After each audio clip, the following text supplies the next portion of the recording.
Here the solutions were 10, 1, and 9x squared minus 36x plus 37. Great solving if you got all three of these correct. Now, if you only got one or two of these right, that's okay too. These are not the easiest problems, and I'm sure you'll get it with more practice. To find f of g of 1, we first need to find the g of 1. So when 1 is the input for g, we should get an output of negative 2. We get that simply by letting x equal positive 1. So now that we know g of 1 equals negative 2, we just need to find f of negative 2. We use negative 2 as the input for f. If we let x equal negative 2 for this function here and here, then we can see that we'll get a total sum of 10.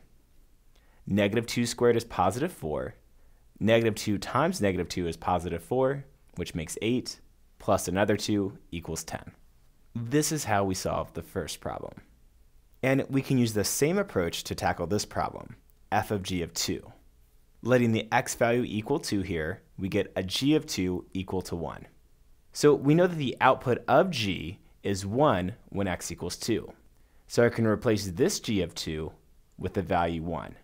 Now we just need to find f of 1. I'm letting the output of g when x equals 2 now be the input for f.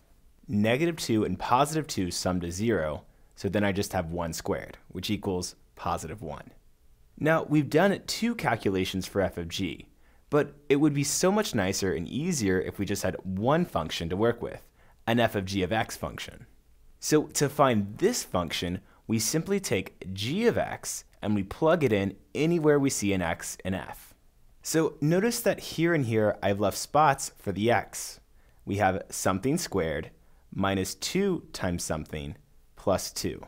We're going to take g of x, which is 3x minus 5, and use that as our input.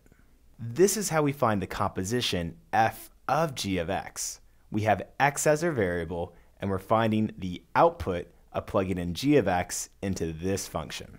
Squaring this binomial, we get 9x squared minus 30x plus 25. Then we'll distribute this negative 2 to get negative 6x plus 10 and a positive 2 on the end. There's no like terms with 9x squared, so I'll just list that here. Then we'll combine the like terms of negative 30x and negative 6x to get negative 36x. And finally, we'll add 25, 10, and 2 to get positive 37. This is how we get our entire composite function.